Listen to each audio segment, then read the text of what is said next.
Okay, good afternoon kids. Let us pray bago tayo magsimula. Tumayo tayo lahat at yumuko ng ulo at pumikit ng mata. Dear Father, thank you so much for this afternoon that we can study our lesson. Tulungan po ninyo kami, Panginoon, na malaman namin ang tungkol sa pag-aaral namin ngayon at bigyan ninyo kami ng wisdom. Tulungan din ninyo, Panginoon, ang mga student at lalong-lalo na, Panginoon, ang teacher na magtuturo para po maintindihan nila ang aming pag-aaralan ngayong hapon. Sa ngalan ni Jesus, Amen.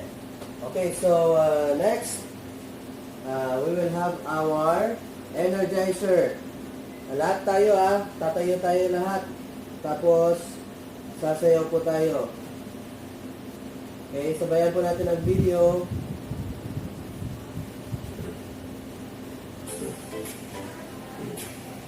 Okay, everybody on your feet.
Ayan.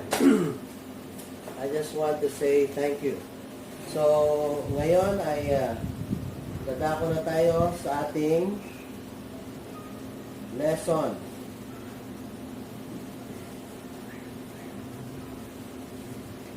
Okay?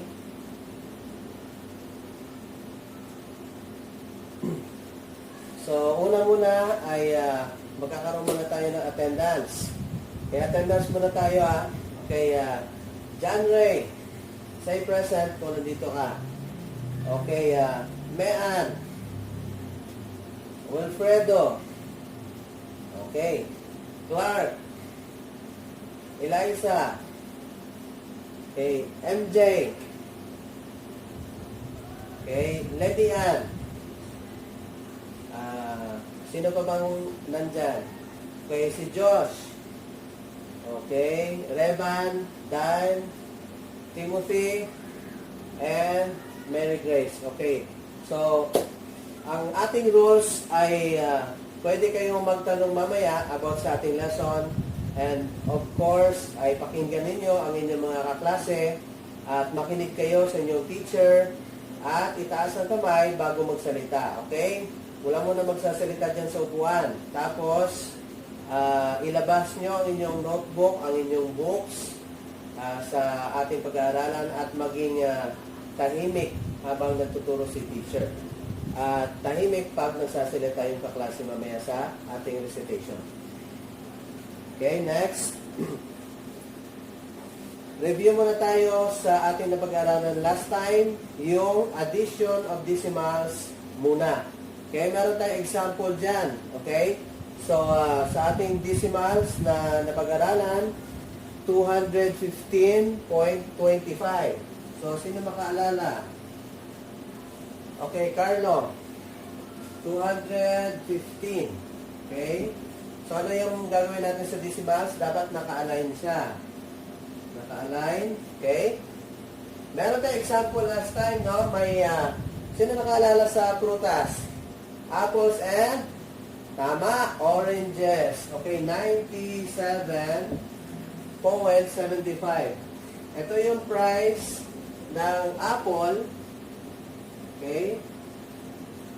At ang oranges naman, yung sa baba. So, ano yung ginawa natin ay in-add natin yon. Okay? So, una muna, 5 plus 5 equals, tama, 10, carry 1. So, 0, tapos, 5 plus 7 plus 1. Na-carry 1 natin sa taas, so, 13. Carry 1 ulit. 9 plus 1 plus 1 is equals 11. Tama. Tapos carry 1. So, magkano? 313 pesos. Yan ang kanyang total price. Naintindihan na? Maniwanag? Okay. Mabuti naman naalala nyo. Next, sa subtraction naman po tayo. Sa minus naman tayo. So, meron tayong example ulit doon. 315.25. Presyo ito ng ano ba? Grapes. Tama. Tama na diyan. Okay? Tapos, yung mangoes.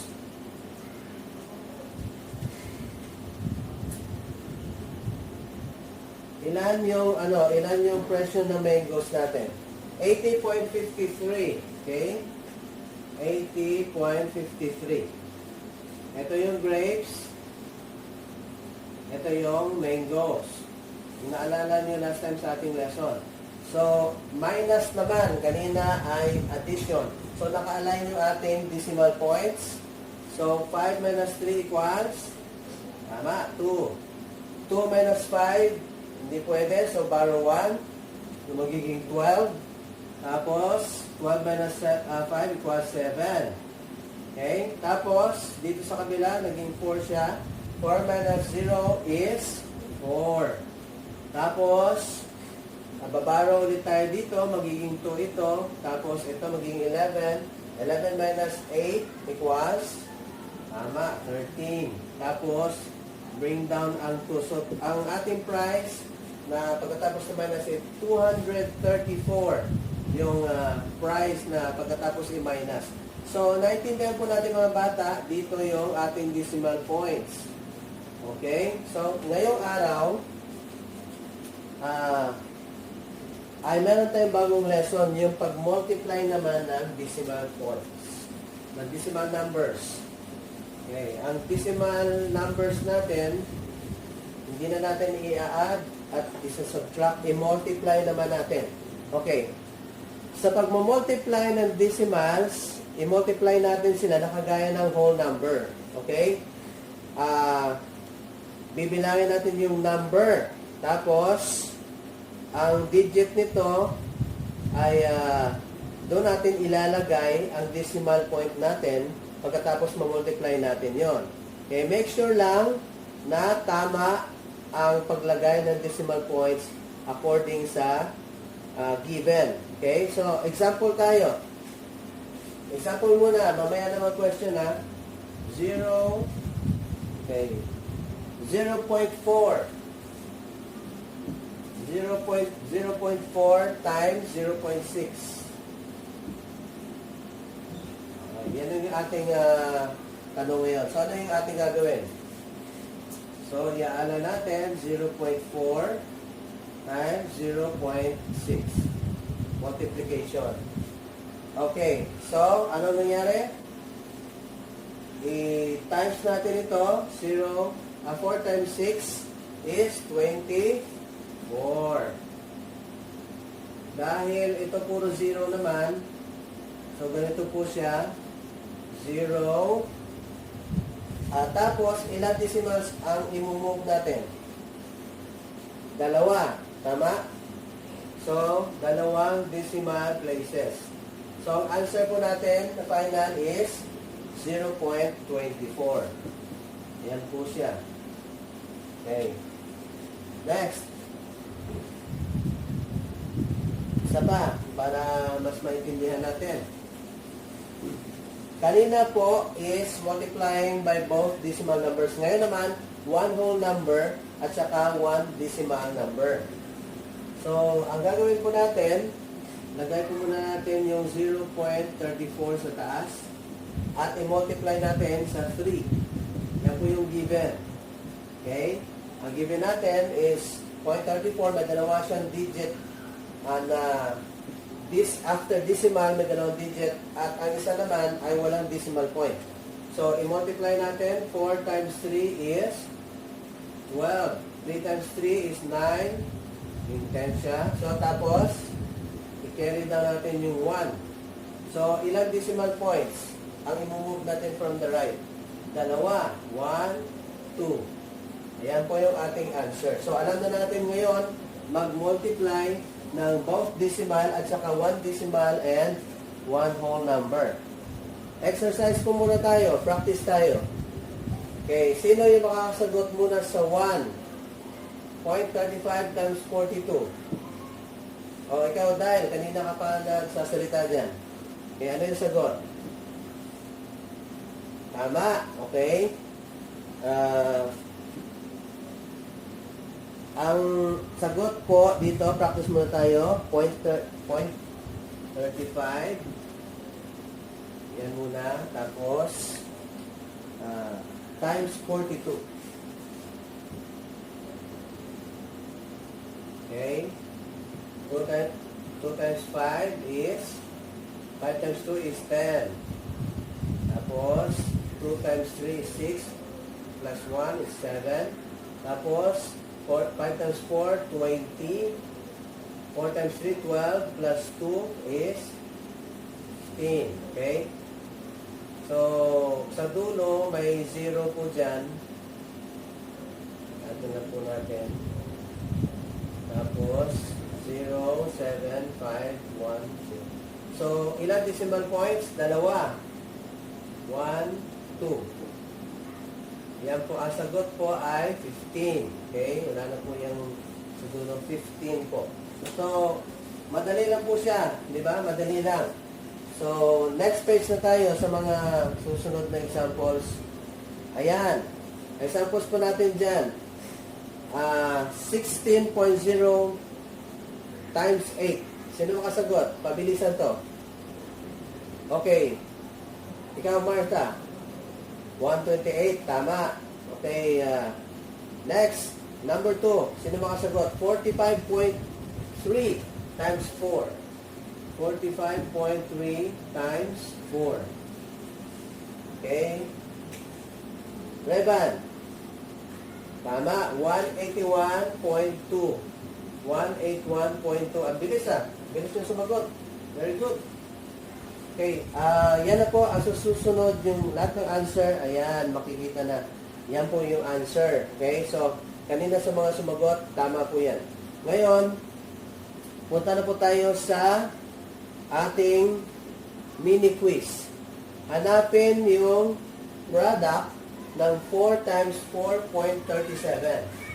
4.37 times 4. Ayan, hanapin po. Ay, 14. Okay, 14. So, number 1, yan po yung example. So, ano yung sagot? Letter A. Bibigay ko yung given na letter A. 6,118. 6,118. Letter B. 6.118. Ang nagkakaiba lang po dito yung decimal places. 611.8. 11.8. And then letter D po is 61.18. Okay. Dalawa lang po. Next, number 2. Ang tanong naman po natin is 5.21 times 1.6.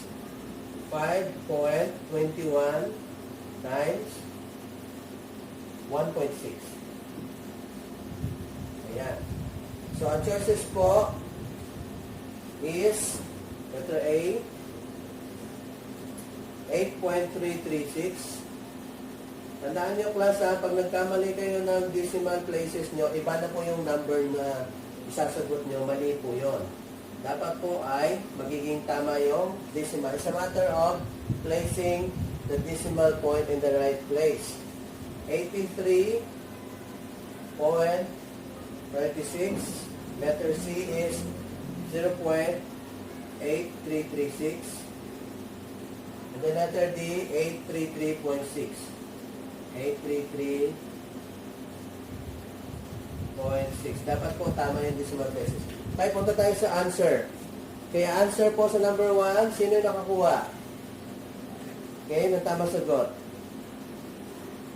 Okay, ayan na. Sino yung nakakuha ng sagot? Pakitaas ng kamay. Ayun, kalahati lang. Yung iba, paano? Ano nangyari? Mali yung decimal places. So, ang una po ay 61.18. So, the correct answer is letter D. Sa number 2 naman, ang answer po ay, sino nakakuha ulit? Kalahati na naman. Yung kalahati, wrong. Okay. So, ang answer is 8.336, letter A. So, yung iba dyan mag-double time kayo kasi para makahabol kayo. Tandaan nyo na after this, pupunta na tayo sa another lesson natin.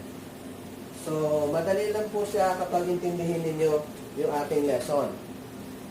Next, yan po another set na ating tanong po dyan. Kanina po, dalawang decimal numbers. Ngayon naman is decimal number yung isa, ang isa naman whole number. Okay, punta na tayo sa ano. Sige, bigay ko muna.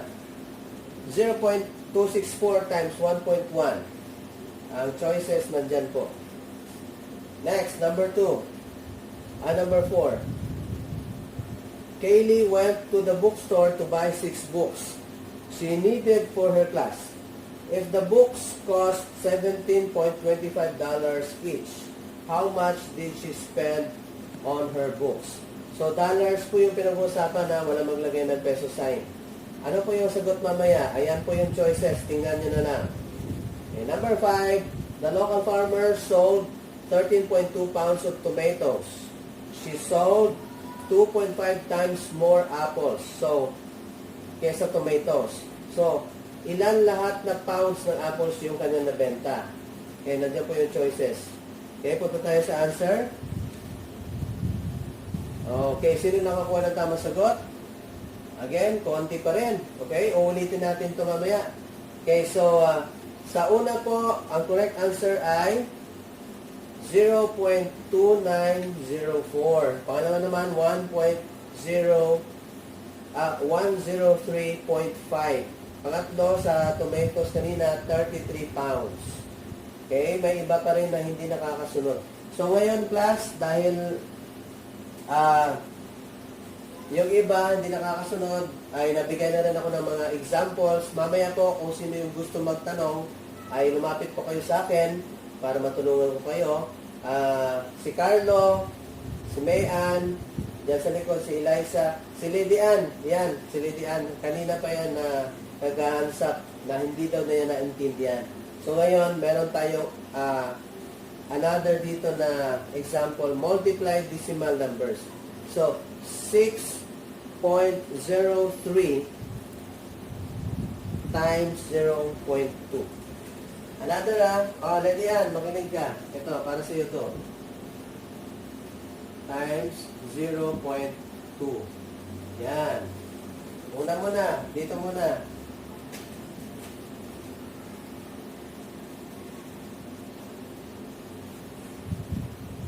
.2. Tama. So, kung i-multiply po natin, ito muna, tapos ito, tapos ito, tapos ito, ito. So, tandaan mo, class, tandaan nyo, pag ganyan siya. Parang nag-multiply ka lang ng whole number. The difference is, bibilangin mo yung decimal places. Okay? So, kukunin natin 2 times 3 is 6. 2 times 0 is 0. 2 times 6 is 12. Tapos 0 times 3, 0. 0, 0. 0. 0 times 6, 0. I-add na po natin yan. Then, 6. Bring down na 6. 0, 2, 1. So, ilang decimal places? Tatlo. 1, 2, 3. So, yung final answer natin is 1.206.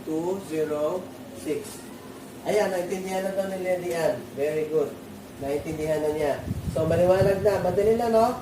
Kanina napakahirap, pero ang math kasi, pag naintindihan mo na, hindi na po yun mahirap. Mahirap na siya sa umpisa. Tama? Okay, so maraming salamat. At ngayon, meron tayong assignment na gagawin. Yung kanina may binigay ako, ang assignment, distribute ko na lang mamaya yung ating mga assignments. So, kung hindi naintindihan, lapit kay Sir mamaya para tayo po ay mag-uusap. So, yun yung class, ang ating lesson ngayon, multiplication of decimal numbers. At huwag po kayong mahiyang magtanong. Ang lahat kanina doon sa likod ay nagtatanong. Dito sa harapan naman, halos lahat ay alam na nila. So, huwag kayong matakot magtanong kay teacher at tutulungan kayo ni teacher. Okay? So, maraming salamat class and good afternoon and you are dismissed. Maraming salamat.